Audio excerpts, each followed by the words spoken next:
Students, இப்போ நம்ம பார்க்க போகிறது 10ஆம் வகுப்பு கணிதம் 5வது பாடம் ஆயத்தொலை வடிவியல்ங்கிற பாடத்தில் பயிற்சி 5.1ல் 10வது கணக்கு பார்க்க போகிறோம். இதில் என்ன கொடுத்துருக்காங்க? ABCங்கிற 3 முனைப்புள்ளிகள் கொடுத்துருக்காங்க. ஆகியவற்றை முனைப்புள்ளிகளாய் கொண்ட முக்கோண வடிவ கண்ணாடிக்கு வர்ணம் பூசப்படுகிறது. 6 சதுர அடி பரப்புக்கு வர்ணம் பூச ஒரு வாளி தேவைப்படுகிறது எனில் கண்ணாடியின் முழு பகுதியை ஒரு முறை வர்ணம் பூச எத்தனை வாளிகள் தேவைப்படும்? அதாவது ABCங்கிற மூன்று புள்ளிகளை முனைப்புள்ளிகளாய் கொண்ட முக்கோண வடிவ கண்ணாடி. இது முக்கோண வடிவ கண்ணாடி. இதோட முனைப்புள்ளிகள் என்ன? ABC. இந்த முனைப்புள்ளிகளாய் கொண்ட ஒரு முக்கோண வடிவ கண்ணாடிக்கு வர்ணம் பூசுறாங்க, பெயிண்ட் அடிக்கிறாங்க.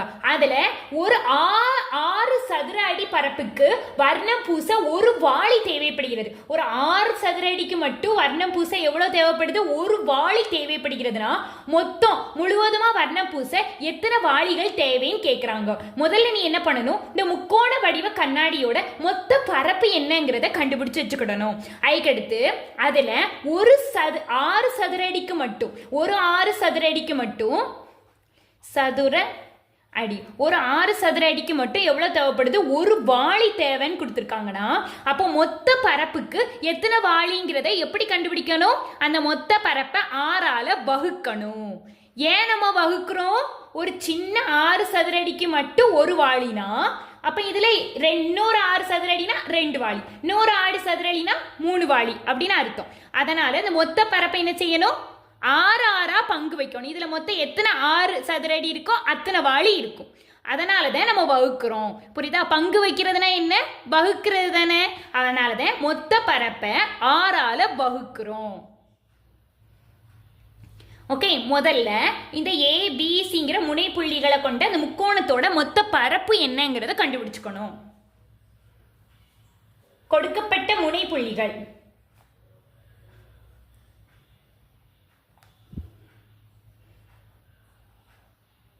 முக்கோணத்தின் முனைப்புள்ளிகள்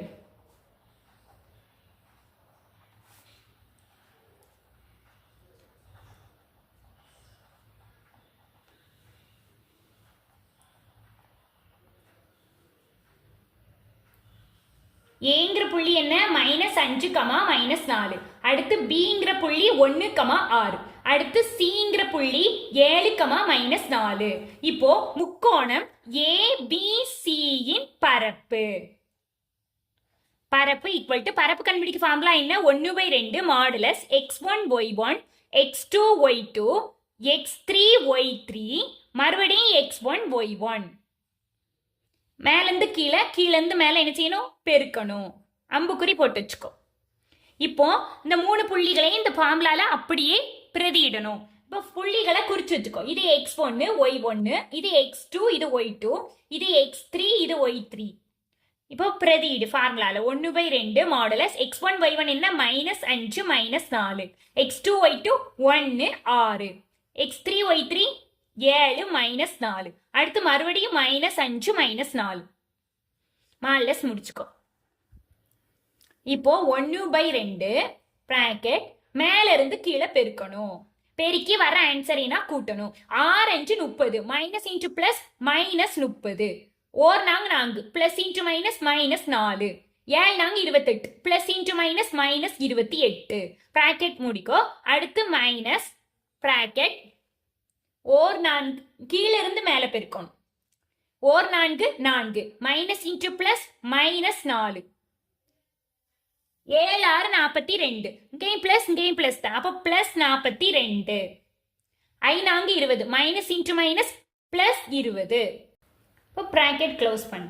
ஈக்குவல் டு 1/2 பிராக்கெட். இதெல்லாம் ஒத்த குறிகள் தான். அப்போ சாதாரணமாக கூட்டி மைனஸ் குறி போட்டாலே போதும். எல்லாத்தையும் கூட்டினா என்ன வரும்? -62 பிராக்கெட் மைனஸ். அடுத்து இது என்ன பண்ணணும்? இந்த 2 பிளஸ்ல இருக்கு. அப்ப இந்த 2 சாதாரணமா கூட்டினா என்ன வரும்? 62. அடுத்து இது -4. அப்ப 62ல இருந்து -4 இங்க 62 இங்க -4. அப்போ பெரிய நம்பர்ல இருந்து சின்ன நம்பரை கழிச்சு பெரிய நம்பருக்கு முன்னாடி உள்ள குறிய போடணும்.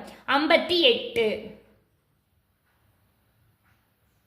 இப்போ ஈக்குவல் டு 1/2 பிராக்கெட்குள்ள இருக்க டேமை பாரு. இதுவும் -62 -58 ரெண்டும் ஒரே குறிகள் தான். சாதாரணமாக கூட்டி மைனஸ் குறி போட்டாலே போதும். 62ஐயும் 58ஐயும் கூட்டு எவ்வளோ? 120. அப்போ -120 -120. ப்ராக்கெட்குள்ள இருக்கிற டேமும் 1/2 எப்படி இருக்கு? பெருக்கல்ல இருக்குது. அதனால பெருக்கல் போட்டாச்சு. இப்போ 120 தொகுதியில இருக்கு, 2 வந்து பகுதியில இருக்கு. அப்ப 2ஐயும் சுருக்கலாம். ஒரு 2 2 6 2 12 0 மைனஸ். அப்போ -60 சதுர. இது பரப்பு எப்போதுமே எப்படி இருக்கக்கூடாது? குறைன்னா இருக்கக்கூடாது. அதனால நம்ம இதை வந்து ஈக்குவல் டு 60 சதுர அலகுகள் எடுத்துக்க. இதுதான் பரப்பு. ஓகே, இப்போ இதுல 6 சதுர அடிக்கு வர்ணம் பூச ஒரு வாளி தேவைப்படுகிறதுன்னு கேள்வியில கொடுத்துருக்காங்க. அப்போ கண்ணாடி முழுவதும் வர்ணம் பூச தேவைப்படும் வாளிகள் எத்தனை? கண்ணாடி முழுவதும் மொத்த பரப்பு எவ்வளோ? 60 சதுர அலகுகள். அப்போ 60 சதுர அலகுகளை என்ன செய்யணும்? 6ஆல வகுக்கணும்.